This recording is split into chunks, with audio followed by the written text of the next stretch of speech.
विद्यार्थी मित्रों नमस्कार। आज हम देखने जा रहे हैं चैप्टर नंबर 10 जीने की कला। हमारे अब आप आगे के जीवन में समाज में कुछ उत्तरदायित्व लेकर चलने वाले हो। आपकी कुछ जिम्मेदारी बनेगी और इसके कारण हम आए दिन देखते हैं कि समाज में हमेशा ऐसा होता है कि जैसे जैसे जिम्मेदारी बढ़ती जाती है लोग अपने जीवन को लेकर अपनी सोच बदलते रहते हैं। छोटा बच्चा होता है, उसे कोई परवाह नहीं है क्या होगा क्या नहीं, वो बस अपने आप में पूरा दिन हंसी खुशी में बिता देता है। और शायद ईश्वर का संकेत भी यही है कि जीवन हमें मिला है हंसी खुशी में बिताने के लिए। हाँ, इसके लिए ज़रूरी ये है कि हम अपना कर्तव्य सही ढंग से निभाते जाए और जो होने वाला है उसकी चिंता किए बिना जो कुछ हम कर सकते हैं वो अच्छे से अच्छे ढंग से करने की कोशिश करें, तो हमारा दिन सफल हो सकता है और इसके कारण हम प्रसन्न हो सकते हैं। पता नहीं ये जीवन हमारा कितना है, मृत्यु अवश्यम भावी है और कोई प्रयत्न करे या ना करे हम मरेंगे, अवश्य मरेंगे। परंतु जो प्रयत्न करना है हमें वो जीने के लिए करना है। किस तरह से जीना चाहिए ये शायद हमको नहीं आता है और इसीलिए इसकी कला सिखाने के लिए यहाँ पर मौलाना अब्दुल कलाम आज़ाद, बहुत ही जाना पहचाना नाम है, हमारे स्वातंत्र्य काल के ये नेता रहे हैं और बहुत ही विद्वान है। इनका जन्म सन 1885 ईस्वी सन में हुआ था। विद्वान थे क्योंकि आज हमारे बीच ये मौजूद नहीं है। और निधन सन 1958 ईस्वी सन में हुआ था। जाने माने शिक्षाविद चिंतक मौलाना अब्दुल कलाम आज़ाद। आज़ाद स्वतंत्र भारत के प्रथम शिक्षा मंत्री थे। वे प्रखर विद्वान एवं अरबी फारसी के ज्ञाता थे। साहित्य के क्षेत्र में आप ललित और चिंतनात्मक निबंध लेखक के रूप में जाने जाते हैं। यानी ललित निबंध और चिंतनात्मक, इन्होंने अपना जो साहित्य लेखन किया है वो ज़्यादातर निबंध के रूप में ही किया है। और आज जो हम देखने जा रहे हैं एक प्रकार का चिंतनात्मक निबंध जिसमें चिंतन होता है उसे चिंतनात्मक निबंध कहते हैं।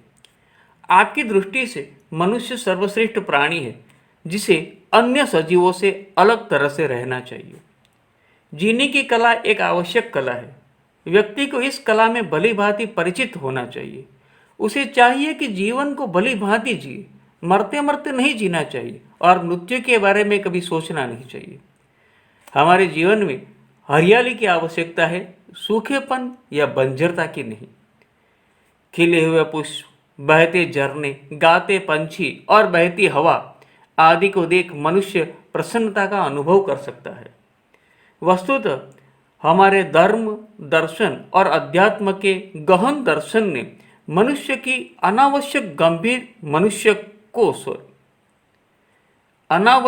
गंभीर और कृत्रिम बना दिया है। उसे सहज नहीं रहने दिया है। जीवन का लक्ष्य आनंद की प्राप्ति होता है जिसे सिद्ध करने में ही लगे रहना चाहिए। तो आनंद की प्राप्ति ये जीवन का लक्ष्य है, गंभीरता नहीं। ज़्यादातर हम चिंतनों के माध्यम से गंभीर बनते हैं, लेकिन चिंतन जो हमें देता है वो ये देता है कि ये कुछ नहीं करना चाहिए। यदि ये नहीं करेंगे तो हम अवश्य प्रसन्न रहेंगे। भगवान का स्वरूप भी देखो तो उन्हें सच्चिदानंद कहा गया है। सच्चिदानंद माने क्या कि जो सत, चित और आनंद से बने, जो आनंदमयी है वो परमात्मा, और हम परमात्मा के अंश। तो हम क्यों गंभीर रहे जब हम जानते नहीं है कि हमारा जीवन का स्पान कितना है, उसका हम कितने आयु तक जीने वाले हैं। तो आज की क्षण को हम यदि जिंदा बनाया जाए, मरने का विचार किए बिना आज की क्षण को हम जिंदा रहें, आज की क्षण को हम दूसरे को प्रसन्न करें, ये मनुष्य होने का कर्तव्य है। हम कुदरत में चारों ओर देख सकते हैं। देखो, जीना मरना तो सबके लिए लगा हुआ है, लेकिन कुदरत में कोई भी हमें मनुष्य के जितना गंभीर नहीं दिखाई देता है। फिर चाहे वो प्राणी हो, गाय हो, भैंस हो, कुत्ता, बिल्ली, जो कुछ भी हो, तितली, सामान्य जीव, कीटक, लेकिन वो भी हमेशा प्रसन्न रहती है, क्योंकि संघर्ष तो हर एक के जीवन में है, लेकिन उस संघर्ष को अच्छे तरह से उसमें जूझना, संघर्ष से। अभिमन्यु भी संघर्ष से जूझा था और वीर गति को प्राप्त हुआ था, और दूसरी ओर संघर्ष का सामना जयद्रथ को भी करना पड़ा था, लेकिन उसे हम वीर गति नहीं कह सकते। तो ये एक ऐसा तफावत है। एक व्यक्ति ऐसा जीवन जीकर जाता है कि आने वाली पीढ़ियां उसे याद करती रहती। एक व्यक्ति, यदि आप 4-5 मित्रों का समूह में बैठे हैं, एक व्यक्ति के आने से पूरा समूह जीवंत हो उठता है, चलो आज मज़ा आ गई। जबकि एक व्यक्ति, यदि ऐसा फ्रेंड आपका आ जाता है कि जो पूरे ग्रुप को, यदि वो हंसी खुशी में पल बिता रहा है, तो उसे भी गंभीर बना देता है। और ये गंभीरता हमें जीवन के प्रति थोड़ा अनुत्साहित करती है। आप जितने प्रसन्न रहेंगे, जीवन आपका उतना ही सरल और सहज बना रहेगा। अब हम लेसन को देखते हैं, क्योंकि इसमें बातें तो बहुत सारी हो सकती है, लेकिन मैं अपने आप को कंट्रोल में रखकर जहाँ पर ज़रूरी है वहीं पर आपको इसका जो स्पष्टीकरण देना होगा वो दूंगा, नहीं तो मैं आगे पढ़ूंगा paragraph by paragraph. Okay, let start. लोग सदा इस खोज में लगे रहते हैं कि जीवन को बड़े बड़े कार्यों के लिए काम में लाए, मगर वे ये नहीं जानते कि यहाँ सबसे बड़ा काम खुद जीवन है, अर्थात जीवन को हंसी खुशी में काट देना। यहाँ इससे ज़्यादा सरल काम कोई नहीं है कि मर जाए, और इससे ज़्यादा विकट काम कोई नहीं है कि जीते रहिए। जिसने यह मुश्किल हल कर ली, उसने जीवन की सबसे बड़ी गुत्थी सुलझा ली। गुत्थी माने समस्या, कि जीवन की सबसे बड़ी समस्या क्या है कि किस तरह से हम हंसी खुशी में जिए। क्योंकि जैसे मैंने बताया कि मरना तो है, बहुत ही सरल है, तो हम लोग क्या करते हैं, बड़े बड़े काम तय करते हैं, और वो बड़े काम न होने के कारण या तो उस बड़े काम के दबाव में इतने पड़ जाते हैं कि हम जीवन को सहज रूप से जी नहीं सकते। इसलिए लेखक कहते हैं कि जीवन अच्छे ढंग से जीना, हंसी खुशी से जीना, यही सबसे बड़ा काम है इस जीवन में। और सबसे सरल काम क्या है, तो कि मर जाना। सबसे विकट काम क्या है, कि किसी भी तरह से जीते रहना। जिसको ये जीने की कला आ गई है, संघर्षों में भी जो जीता रहा है, उसने मान लो ये जो सबसे बड़ी उलझन थी उसको सुलझा लिया है। अब आगे का मेरा ख्याल है, प्राचीन चीनियों ने जीवन की समस्या को ठीक समझा था। एक प्राचीन चीनी वाक्य में पूछा गया है, दुनिया में सबसे बुद्धिमान आदमी कौन है? फिर जवाब दिया है, जो सबसे ज़्यादा खुश रहता है। इससे हम चीनियों का जीवन संबंधी दृष्टिकोण समझ सकते हैं, क्योंकि सबसे ज़्यादा खुश रहना यही जीवन है। पता नहीं है कि अगली पल को क्या होने वाला है, लेकिन इसके लिए हमें गंभीर क्यों होना चाहिए? हम प्रसन्न होकर जीते रहे, तो इसके कारण हमारा जीवन दूसरे के लिए एक आदर्श बन सकता है। अगर आपने संसार की हर स्थिति में प्रसन्न रहने की कला सीख ली है, तो विश्वास कीजिए कि आपने जीवन का सबसे महान काम सीख लिया है। अब इसके बाद इस सवाल की ज़रूरत ही नहीं रही आपने और क्या क्या सीखा है, क्योंकि हर एक व्यक्ति की अपनी अपनी जिम्मेदारी है। उस जिम्मेदारी के हिसाब से हर एक व्यक्ति के अपने अपने कुछ कर्तव्य है, कुछ काम करने के तरीके हैं। कोई डॉक्टर है, कोई इंजीनियर है, कोई सफाई कामगार है, कोई किसी के घर में काम करने जाता है, कोई शिक्षक है, कोई भी है, चाहे कोई नेता है। लेकिन यदि वो हर स्थिति में और उसमें हर एक जगह पर कुछ ना कुछ तो समस्या आने वाली ही है, और इस समस्या को जिसने सुलझाना सीख लिया है, इस समस्या से कैसे पार उतरा जाए ये सीख लिया है, उसमें किसी भी तरह से अनुत्साहित हुए बिना जीवन जीना सीख लिया है, उसने मान लो जो मूल काम था कि कैसे जिया जाए वो सीख लिया। अब फिर इसके बाद ये ज़रूरी नहीं है कि आपने और क्या क्या सीखा।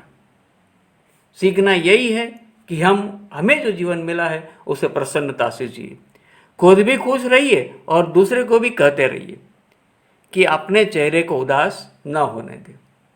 आपको शायद याद आएगा ना, 3 इडियट का वो गाना, सिटी बजा के बोल बाला, all is well, everything is well and fair in everywhere. Why should we have to look at some burdens and some other obstacles which may make us disappointed? So better be happy. Yeah, it is very compulsory कि भाई खुश रहने के लिए आज का इस पल का हमारा जो उत्तरदायित्व है वो हमें सही ढंग से निभाना चाहिए। अब आगे देखते हैं। आजकल के एक फ्रांसीसी लेखक आंद्रे गिद, सारे ये नाम वगैरह याद रखना, कि एक बात मुझे बहुत भाई माने पसंद आनी, जो उसने अपनी आप बीती में लिखी है। आप बीती माने ऑटोबायोग्राफी। खुश रहना केवल एक ज़रूरत ही नहीं है, यह एक नैतिक उत्तरदायित्व भी है। याद रखना, ये वाक्य फ्रांसीसी लेखक आंद्रे गिद ने अपनी आप बीती माने ऑटोबायोग्राफी में लिखा है कि खुश रहना केवल एक ज़रूरत नहीं है, यह एक नैतिक उत्तरदायित्व है। नैतिक उत्तरदायित्व मीन्स आवर मॉरल रिस्पॉन्सिबिलिटी। मतलब यह है कि हमारे व्यक्तिगत जीवन का प्रभाव हमें तक सीमित नहीं रहता, वह दूसरों को भी पकड़ता है। या यूं कहिए कि हमारे सुख दुख की छूट दूसरे को भी लगती है। इसलिए हमारा कर्तव्य है कि न आप उदास हो न दूसरे को उदास करें। हम मनुष्य एक सामाजिक प्राणी, वो समाज में रहता है, कभी मित्रों के साथ है, कभी अपने परिवार के साथ है। लेकिन जहाँ कहाँ भी है वो उदास है या तो खुश है, उसकी खुशी या तो उदासी का प्रभाव वो जहाँ भी जाएगा वहाँ के वातावरण पर पड़ेगा। यदि आप उदास है तो आपको उदास जानकर आपके संपर्क में आने वाले अन्य लोग भी उदास हो सकते हैं, और फिर ये जानते हैं कि वो यदि उदास हुए तो उनके संपर्क में आने वाले अन्य और लोग भी उदास हो सकते हैं। तो समाज में चारों ओर उदासी छा सकती है। किसकी वजह से? केवल हमारी वजह से। लेकिन ये लेखक कहते हैं कि ऐसा नहीं होना चाहिए।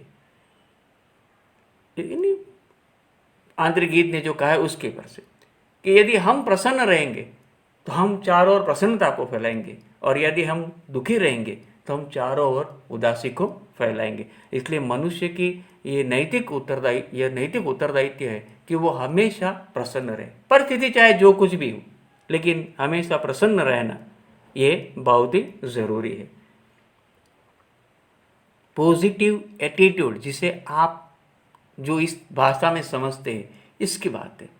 पॉजिटिव एटीट्यूड रखना समाज में चाहे जितनी भी बुराई हो, जो कुछ भी हो, लेकिन ये हमेशा याद रखने का है कि समाज में भलाई भी है और आपको उस भलाई का अंश बनने का है, बुराई का नहीं।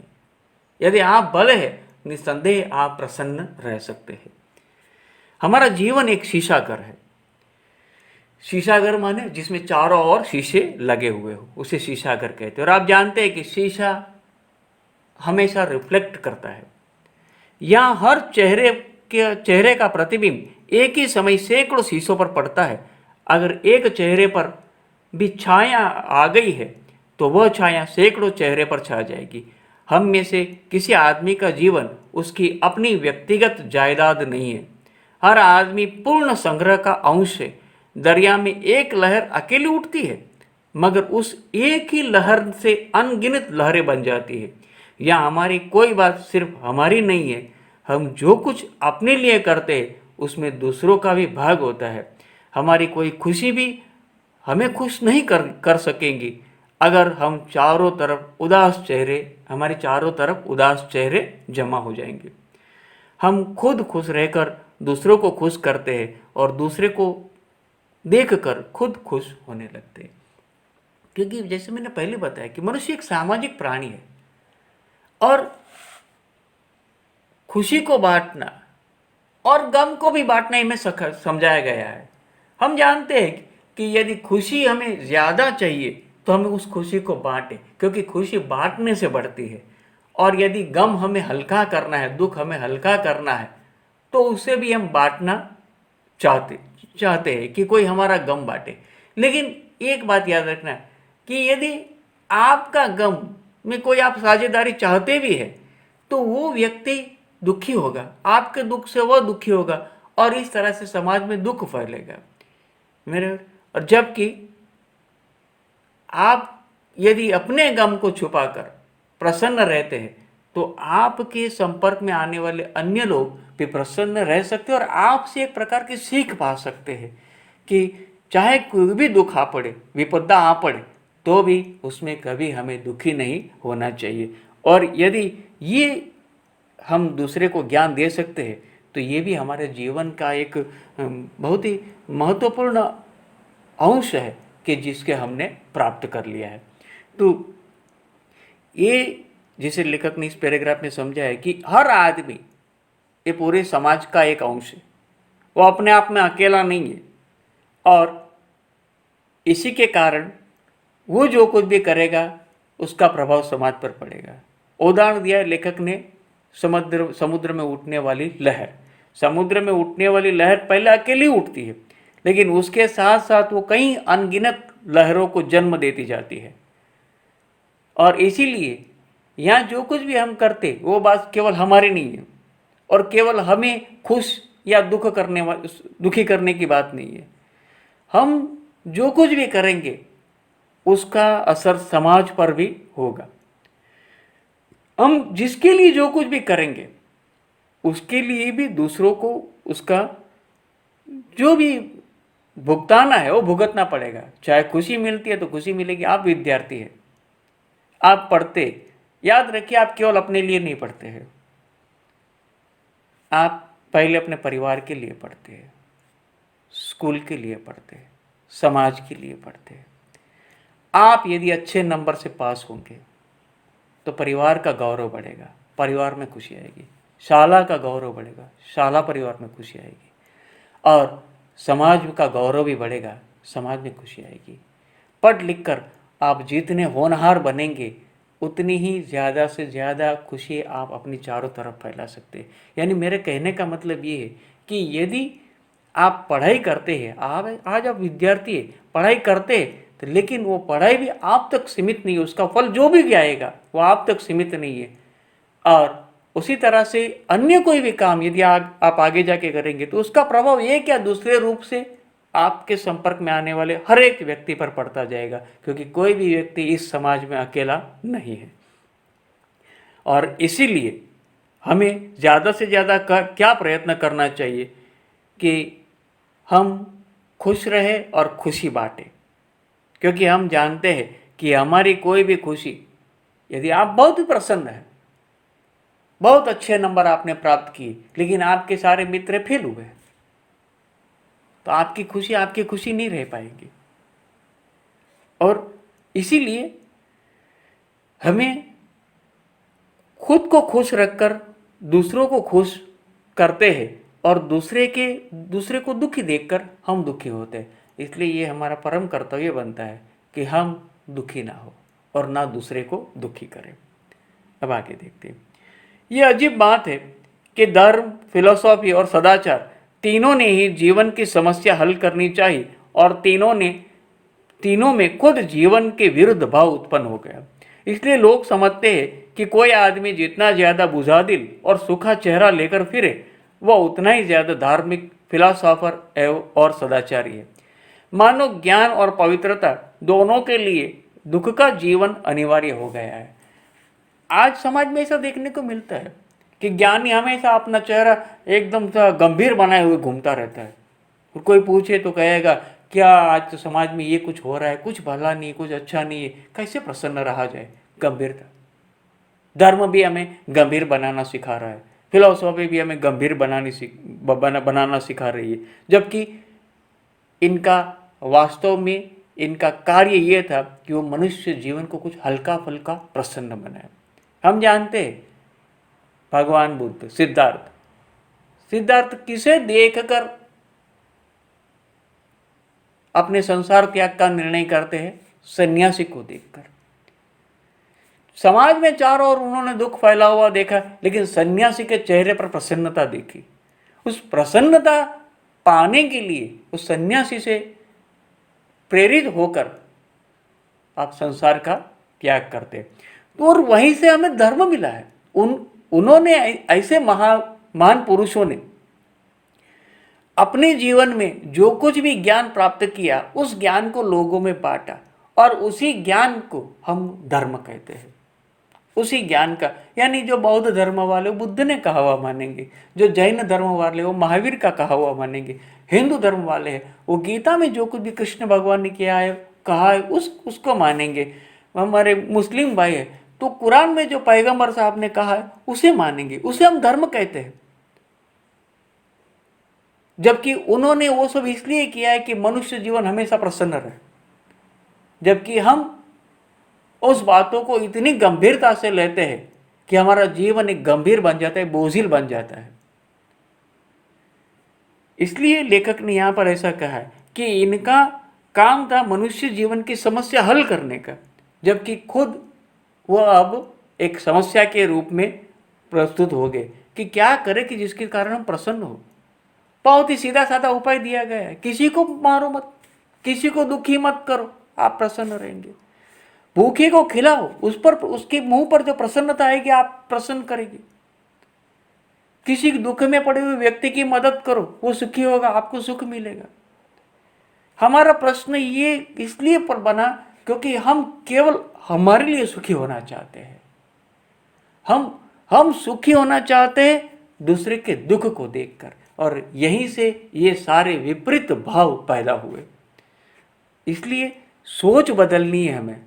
यदि जीने की कला ये है कि हम दूसरे को सुखी कर कर ही सुखी हो सकते हैं, और दूसरे को सुखी करने के लिए ज़्यादा कुछ करने की ज़रूरत नहीं है। बस उसके दुख को हल्का करने की कोशिश करो, जितना हो सके उसको हल्का करो, वो भी खुश, आप भी खुश। और इसीलिए यदि कोई साधु, कोई सन्यासी, कोई यदि वो कोई गंभीर चिंतक यदि चेहरा बनाए हुए घूम रहा है गंभीर सा, तो मान लेना कि उसको खुद को जीना नहीं आता है। जब उसको खुद को जीना नहीं आता है तो दूसरे को क्या जीना सिखाएगा। और हमें ऐसे लोगों से दूर रहकर हमें क्या सीखना है कि हम सदाचार, यहां पर देखो क्या क्या बात की है लेखक ने, कि जो जितना गंभीर है, बुझा दिल और सूखा चेहरा रहकर घूम रहा है, उतना ही ज्यादा धार्मिक, फिलोसोफर और सदाचारी बिल्कुल गलत है। क्योंकि यदि वो सदाचारी हमेशा अच्छा आचरण करता है तो उसके चेहरे पर तो एक प्रसन्नता, खुशी देखने को मिलती है। यदि वो फिलोसोफर है, जानता है कि जीवन का अंतिम सत्य तो मृत्यु है और वो तो आने ही वाली है और कब आएगी इसका भी पता नहीं है, तो मैं आज के पल में प्रसन्न क्यों ना रहूं। हमारा धर्म क्या सिखाता है? हम दूसरों की मदद करें। यदि हम दूसरे की मदद करते हैं निसंदेह हम खुशी ही होंगे, दुख हमको छुएगा तक नहीं। और इसीलिए ये सारी बातें गलत है। हमारा ज्ञान और हमारी पवित्रता हमारे जीवन में सुख लेकर आनी चाहिए। दुख, जिसका जीवन दुखी है तो समझ लो कि उसके पास कोई ज्ञान नहीं है, उसके पास कोई पवित्रता भी नहीं है। हाँ, आज समाज में ऐसी भावना ने जन्म लिया, ये बात अलग, क्योंकि हम जीवन किस तरह से जिया जाए वही हम भूल चुके हैं। और ये इसलिए भूले हैं कि हम कुदरत से दूर भागे हैं। भौतिक वस्तुओं के संग्रह को हमने प्रसन्नता का आधार बना दिया है और परिणाम हम दुखी होते जा रहे हैं। अब देखो लेखक क्या समझाते हैं। यह माना कि जिन गुत्थियों को दुनिया सैकड़ों वर्षों से सोच विचार से भी नहीं सुलझा सकी, आज हम इन्हें हंसी ठट्टे के 4 शब्दों में हल नहीं कर सकते। जीवन जीना अपने आप में एक बहुत ही बड़ा चैलेंज है। प्रसन्नता से जिया जाए ये तो उससे भी बड़ी बात है। तो इस तरह से केवल एक पैराग्राफ में, 2 पैराग्राफ में किसी व्यक्ति को समझा नहीं सकते, लेकिन यह तो मानना ही पड़ेगा कि यहाँ सत्य की ओर से आंखें बंद नहीं की जा सकती है। एक भक्त, एक साधु, एक फिलोसोफर का सूखा चेहरा बनाकर हम उस चित्र में नहीं खप सकते जो प्रकृति के विश्वकर्मा हाथों ने यहाँ खींच दिया है। इस चित्र में सूरज का चमकता हुआ मस्तक, चांद का हंसता हुआ चेहरा, तारों की झिलमिलाती हुई आंखें, पेड़ों का नृत्य, पंछियों का संगीत, बहते हुए पानी के तरंग, खिलते हुए वृक्षों की बहार और अपनी शोभा दिखाई दे रही है। ये प्रकृति है, हम भी प्रकृति का ही अंश है। प्रकृति ने चारों ओर सुंदरता और प्रसन्नता ही बिखेरी हुई है। यहाँ प्रकृति के अन्य कोई तत्व दुखी नहीं है। प्रकृति का एकमात्र संदेश ये है कि हम हमेशा प्रसन्न रहें, और हम इस प्रकृति से हटकर रहने की बात करते हैं और परिणाम स्वरूप हम दुखी होते हैं। देखो प्रकृति के सुबह सुबह का चमकता हुआ सूरज, रात को जब पूर्ण चंद्र देखने को मिलता, शीतल चांदनी लहराता हुआ, फूल जब मस्त हवा में डोल अपने टहनी पर यहाँ से वहाँ झूम रहे हैं, पक्षियों का कलरव, ये किसी भी व्यक्ति को प्रसन्न कर सकता है। हाँ, यदि उसमें प्रसन्न होने की को इच्छा हो तो ऐसे प्रकृति के चित्र में हम अपना बुझा हुआ और सूखा चेहरा लेकर कभी स्थान नहीं पा सकते। प्रकृति की इस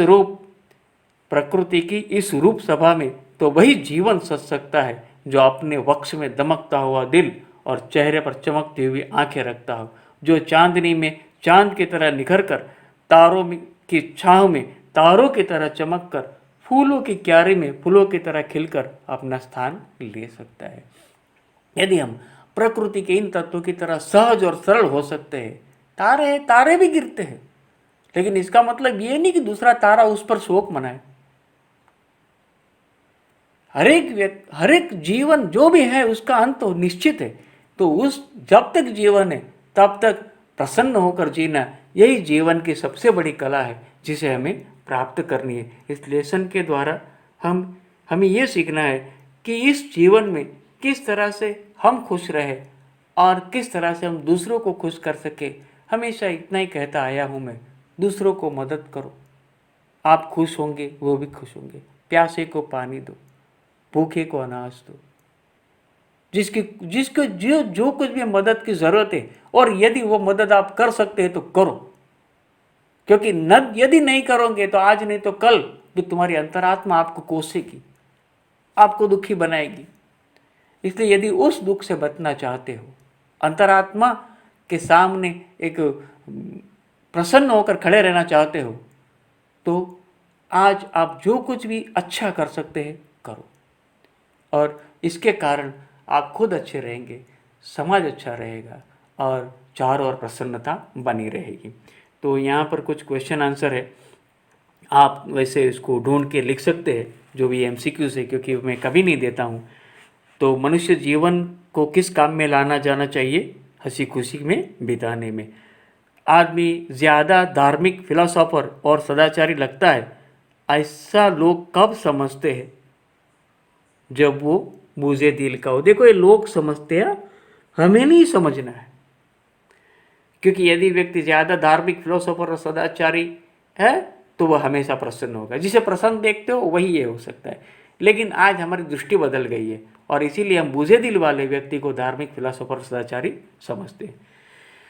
लेखक के मतानुसार जीवन की समस्या को किस प्रजा ने ठीक समझा था? चीनी प्रजा ने। और एक एक वाक्य में उत्तर तो मैं आपको हमेशा भेज ही रहा हूँ, 2-3 वाक्यों के उत्तर भी भेजूँ, प्रश्नों के सविस्तर उत्तर भी भेजूँगा। हाँ, कर्तुवाचक संज्ञा बनाई, इसको आप बराबर समझना। कर्तुवाचक संज्ञा माने हमें कर्ता बनाने का है, यानी जो संगीत बजाता है तो उसको हम संगीतकार कहते हैं, नृत्य करता है तो उसको नृत्यकार कहते हैं। मैंने इस तरह से जो करने वाला है, उस क्रिया को करने वाला है, उसे कर्ता कहते हैं, और उसको बनाना उसे कर्तुवाचक संज्ञा कहते हैं। तो कला से कलाकार, फिर आगे आएगा नीति से, तो नीतिज्ञ, नीति को जानने वाला नीतिज्ञ, बात करने वाला बातूनी, दिल से दिलदार, सदाचार से सदाचारी, सदाचार करने वाला सदाचारी, दिल देने वाला दिलदार, संगीत बजाने वाला संगीतज्ञ या तो संगीतकार, दो में से कोई भी, और नृत्य से नृत्यकार या तो नर्तक। दूसरा एक शब्द याद रखना, नर्तक। तो ये कर्तुवाचक संज्ञा बनी, 1 मार्क के लिए हमेशा पूछी जाती है, याद रखना। निम्नलिखित शब्दों में से विशेषण बनाइए। तो ये मैं आपको कई बार समझा चुका हूँ, इसलिए, लेकिन फिर भी हो सके उतने जवाब दे सकता हूँ। तो संसार से सांसारिक, विश्वास से क्या बनेगा, विश्वसनीय, प्रतिबिंब से प्रतिबिंबित, प्रकृति से प्राकृतिक, समय से सामयिक, और अंश से आंशिक। ये सब विशेषण है। और भाववाचक संज्ञा बनानी है तो प्रसन्न से प्रसन्नता, सरल से सरलता, बड़ा से बड़प्पन, खुश से खुशी, बहुवाचक संज्ञा, उदास से उदासी, बहुत से बहुतायत, और आदमी से आदमीयत। तो ये यहाँ पर लेसन नंबर 10 हमारा खत्म होता है। सेमेस्टर 1 के लिए सिलेबस 12 लेसन तक का है, और कुछ ग्रामर भी है, यानी जो हम पहले सीख चुके थे, शब्द बनाना प्रत्यय और उपसर्ग जोड़कर। उसके बाद फिर समास पहचानो, फिर संधि जो 9th स्टैंडर्ड में सीख चुके हैं। मैंने आपको याद भी करवाया था और कहा भी था 9th स्टैंडर्ड में कि 9th स्टैंडर्ड की टेक्स्ट बुक आप किसी को मत देना। उसमें समास के बारे में दिया गया है, संधि के बारे में दिया गया है, शब्द संरचना के बारे में दिया गया है। हाँ, जितना कुछ मुझसे हो पाएगा वो ज़्यादा से अधिक मैं आपको देने की कोशिश करूँगा। लेकिन आप घर पे, मेरे ख्याल से आप वीडियो को सुनते नहीं हैं और केवल जो नोट्स भेजी जाती है उस नोट के आधार पर आप अपने क्वेश्चन आंसर लिख डालते हो। परिणाम ये होता है कि मेरे हैंड राइटिंग, शायद आपको हो सकता है मेरे राइटिंग उतने सही नहीं है और कंप्यूटर पर हिंदी टाइप करना मुझे नहीं इतना आता है। परिणाम स्वरूप मैं अपने हाथ से लिखकर भेजता हूँ आपको आंसर। तो वो तभी आपको समझ में आएगा जब आप लेसन भी पढ़ेंगे और कम से कम 1-2 बार वीडियो को सुनने की कोशिश करेंगे। यदि आप ऐसा करते हैं तभी आपको जो क्वेश्चन आंसर है वो भी समझ में आएंगे, और यदि कोई एक शब्द उसमें से नहीं समझ में आया है तो उसका कोई सिनोनिम भी आप उसके स्थान पर लिख सकते हो। लेकिन my friend, you must listen the video and you must read the lesson 1 or 2 times. I hope you will understand, because you are in standard 10th and there is no way for you that you have to study perfectly. So I hope you will study. Being at home, be safe, do the work at the time, and learn and revise it regularly. Okay, thank you.